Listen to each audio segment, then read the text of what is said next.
Friends, आप सभी का स्वागत है हमारे चैनल में। आप लोग हमारे साथ वीडियो में बने रहिए। और मैं अभी एक छोटी सी कहानी सुनाऊंगी, तो आप लोग कहानी को पूरी सुनिएगा। और ये कहानी है ये गरीब किसान की, जो अपनी पत्नी क्रोधी के साथ में रहता था और उसके 3 बच्चे थे, एक लड़की थी।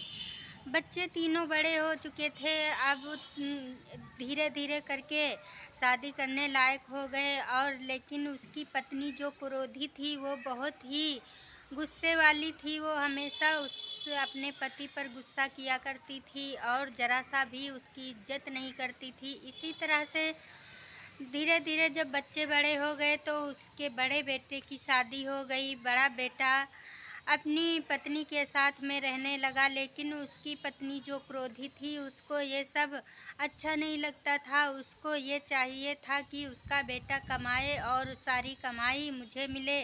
लेकिन जब बड़े बेटे की शादी हो गई थी तो अब अपनी पत्नी के लिए तो वो कुछ रखेगा, लेकिन उसको ये बिल्कुल भी नहीं अच्छा लगता था। वो हमेशा यही सोचती रहती थी कि उसकी पत्नी ज़्यादातर मायके में रहे। लेकिन बड़े बेटे ने कुछ ऐसा किया कि वो अपनी पत्नी को मायके नहीं भेजता था और अपने साथ ही में रखना पसंद करता था। इसी तरह से धीरे धीरे करके मनमुटाव बना रहता था। और वो जो अपने सास ससुर से बिल्कुल भी रहन सहन को पसंद नहीं करती थी और उनकी दोनों की पति पत्नी में भी नहीं बनती थी। अब धीरे धीरे विवाद छिड़ता गया। धीरे धीरे करके बीच वाले बेटे की भी शादी हो गई थी और उसकी भी जब पत्नी आई तो उससे भी अच्छे से नहीं बनता था। वो भी अपना क्या किया, पहले तो बड़े बेटे ने अपना चूल्हा अलग कर लिया। इसके बाद में जो बीच वाला बेटा था, जब उसकी शादी हो गई उससे भी नहीं बनी तो वो भी अपना चूल्हा अलग रख लिया और अपनी फैमिली के साथ में खाने करने लगा। लेकिन वो जो अम, वो क्रोधी थी, वो कभी भी अपनी बहुओं को अच्छी तरह से पसंद नहीं करती थी और ना तो उनसे अच्छी तरीके से बात करती थी। और फिर इसके बाद में उसकी बेटी 2 बेटों से छोटी थी और 1 बेटे से बड़ी थी। अब नंबर आ गया उसकी बेटी की शादी करने का और घर में बस यही मज़दूरी किया करते थे। खेती-पाती में कुछ होता नहीं था। सभी बेटे मज़दूरी करके अपने परिवार को चलाते थे। और जब बेटी का शादी करने का नंबर आया तो उनके पास इतना धन दौलत नहीं था, लेकिन बेटी की शादी एक बड़े घराने से उन्होंने रिश्ता तय किया था। अब क्या, वहाँ तो दहेज मांगा जा रहा था और दहेज देने के लिए घर में पैसे तो थे नहीं, लेकिन वो क्रोधी इतनी क्रूर थी जो कि अपनी बेटी की शादी करने के लिए 3 लाख रुपए का कर्जा ले लिया और घर में तो उसके खाने का भी अनाज नहीं था। अब बेटे दोनों अलग थे और अपनी पति पत्नी में भी नहीं बनता था। जब 3 लाख रुपए शादी के लिए अपनी बेटी के लिए ले लिया, अब धीरे धीरे करके जैसे तैसे लड़की की शादी हो गई। और वो लड़की के ससुराल वाले जो थे वो बड़े घराने से थे। वो बहुत ही लालची थे। जो भी यहाँ जो भी टूटा फूटा और जो भी पैसा रुपया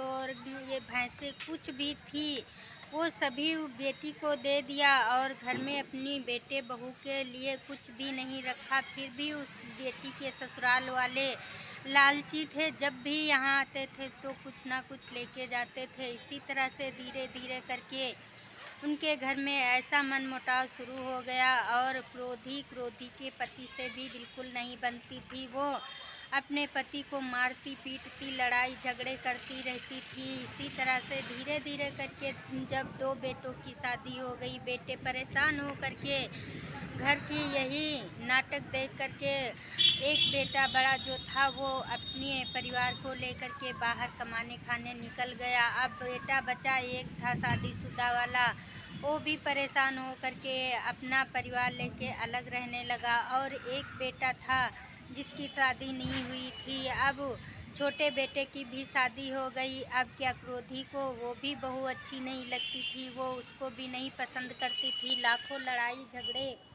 हुआ करते थे उसके घर में और फिर मार पीट करवाती रहती थी। बहू बेटे में धीरे धीरे करके उसकी छोटी बहू भी अलग हो गई अपने परिवार को लेकर के। वो भी खाने कमाने लगा और फिर जब उसे कोई भी उपाय नहीं सूझा तो उसने अपने पति से लड़ना झगड़ना शुरू कर दिया। कभी तो खेती के बारे में, कभी अरे हर तरीके से उसने अपने पति को प्रताड़ित किया और उसको दंडित किया। फिर धीरे धीरे करके वो इतनी लड़ाई कर दिया, इतनी लड़ाई करने लगी, अपने पति को रोज डेली थाने में रिपोर्ट कराती थी और उसको मारती थी, गालियाँ बकती थी। गाली तो इतनी देती थी कुछ कहने वाला नहीं था।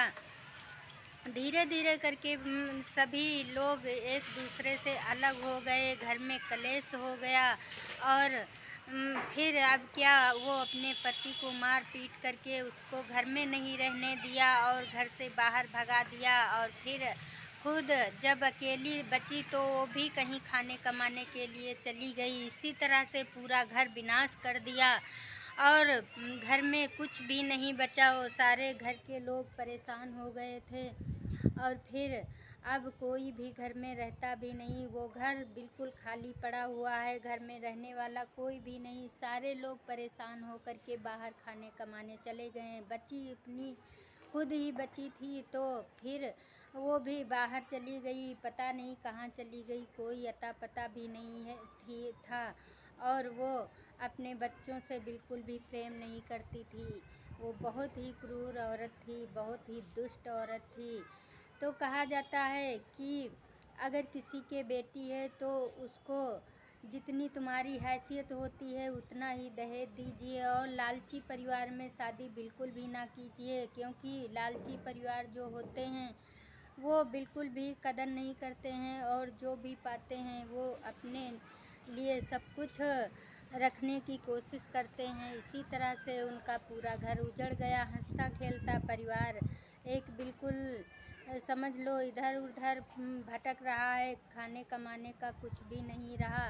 और बेटी की शादी कर करके पूरा घर परेशान हो गया। तो ऐसी शादी नहीं करनी चाहिए कि घर के लोग भीख मांगने के लिए मजबूर हो जाएं और लालची परिवार में शादी करके बेटी की बिल्कुल भी अच्छा नहीं रहता है। तो आप लोग इस कहानी को सुनिएगा। कहानी अच्छी लगे तो लाइक सब्सक्राइब और कमेंट करके बताना कि मेरी कहानी कैसी लगती है। अगली कहानी में आप लोगों का स्वागत रहेगा। तब तक के लिए बाय बाय।